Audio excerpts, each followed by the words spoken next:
let's understand the most important word during this folliculogenesis or follicular dynamics. That's known as atresia. Atresia is the process of irreversible degeneration of the follicles. Let's see. I have two lectures. One is atresia for foundation, which is combating with the follicular dynamics, and the second lecture is about the molecular mechanisms of atresia. Let's see what is that meaning of atresia, how it is being regulated. Atresia is the process of degeneration of follicles, and it is the key event for which the ovary is not behaving like a testis. It is not producing unlimited number of germ cells, and it is because of this, and that's why ovary has a definitive life period of its follicular axon, which is never seen in case of a testis.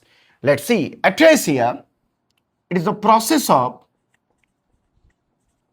degeneration of follicles at any stage of development. But we are usually talking about those pre-antral to antral follicles and antral follicles to the pre-ovulatory follicles. Why they are not being present in large number during the entire phase of the cycle. So let's understand degeneration of follicles at any stage of development. This degeneration is irreversible. This is a point, irreversible. That means it cannot be come back again by any treatment. How much? It ranges from 90 to 95% and can go up to 99%. That means these number of follicles can undergo the process of degeneration. This is a very important point. That means hardly 1 to 5% of the follicles are undergoing the process of maturation. Selection means recruitment, selection and dominance. So it is a critical point that these number of follicles are undergoing the process of loss from the ovary. They are failed to mature. So I can write here the point, these are the follicles which are failed to show further growth and maturation. This is a very important point. It means these are the follicles which are not able to grow and mature. I can also write few more dynamic points. This atresia occurs by three mechanisms. This I am coming in my master lecture when we'll see the molecular mechanisms of follicular atresia. Stay tuned. This molecular mechanism involves apoptosis, or we can use the word programmed cell death. We'll see how this occurs in a how the caspages are involved, what is death receptor, what is fast ligand, what is the signaling between that, what is BCL2, what is the bags, how they are regulating that process, we'll see. The second one is autophagy. This is one of the dynamic process in which the cell itself start eating the follicles which are failed to undergo further selection, further growth, further development, further maturation. That is autophagy. This is self-eating of follicles. So this is another process, and why it occurs we'll try to understand. And the third one is an iron-dependent mechanism, that is ferroptosis. And this ferroptosis is a process which leads to death of the follicles. So this is my master class. I am coming later on to explain these mechanisms, that how atresia occurs. Now question arises, who undergo atresia? What are those follicles which are undergoing atresia? So I can write here, number one, defective follicles. defective follicles. This is one point. Second point, partially matured follicles, those which are partially matured. Third, edematous or cystic follicles.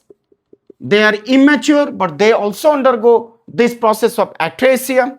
Fourth, important, hormone, point to be noted, hormone insensitive follicles, those which are not sensitive to hormones, they are also undergoing the process of degeneration.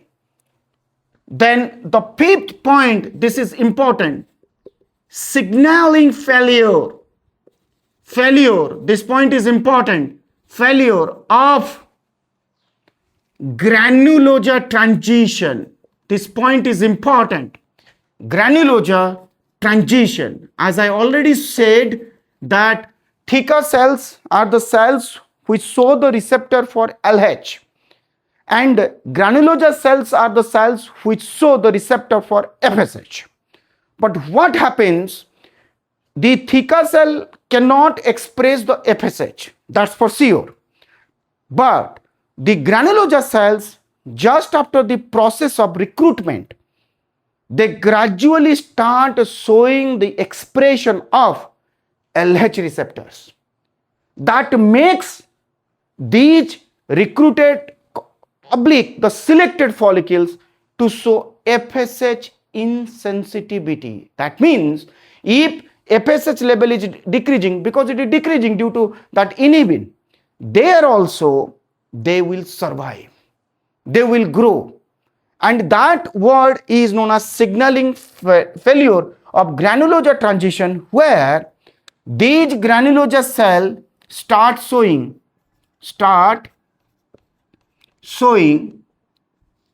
the expression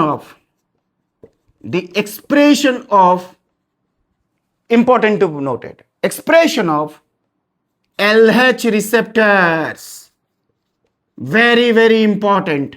That means granulosa cells can show the expression of both FSH and LH receptors. So this is that point, which is a very important point. This red color shows which are the follicles which are undergoing the process of atresia, which when they are undergoing atresia, what actually occurs. Now I'll write some of the endocrine and physiological points. There we will start understanding what actually happens.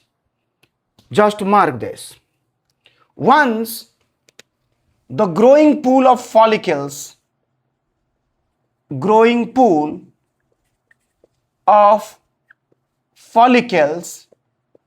which are gonadotropin GnRH sensitive, they are undergoing recruitment, then FSH remains very high. But once recruitment is over and the follicle grow and selection process occurs, some of the follicles undergo atresia. Once the selection process is over, then again follicle grow and they produce dominant follicle, maybe one, two or many, usually one or two, there also undergoes atresia. Then this dominant follicle undergoes the maturation, further growth to produce pre-ovulatory follicle. Already I have explained several times. Now just see my green pane. What happens? Here once FSH increases, follicle grows, selection occurs, inhibin, it causes FSH to decrease. This point is important, FSH to decrease. When the follicle grow and dominant follicle is formed, Same inhibin further causes the FSH to fall dramatically because inhibin concentration is high here and here it is single high. Got my point? Then what happens? Now due to this FSH reduction, now the follicles, this point is important, follicles which are dependent on FSH, they undergo atresia. Point to be noted, they undergo atresia. But now see my red pen. This is one point.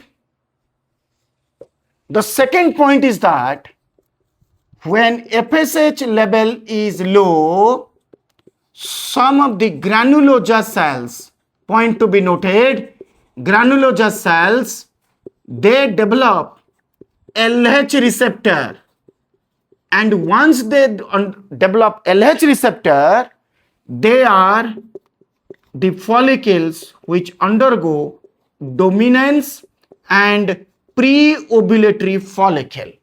The point is important. They undergo dominance and they reach the pre-ovulatory stage. So that point is important. The granulosa cell transition for the LH receptor is the key factor which is important during FSH low levels due to inhibin. So this is the physiological point, and regarding the molecular point we will understand in my coming lecture. So stay tuned for my next lecture, which will make you understand how progesterone, estrogen, FSH and LH during estrous cycle or different phases of estrous cycle are regulating the follicular waves. Stay tuned.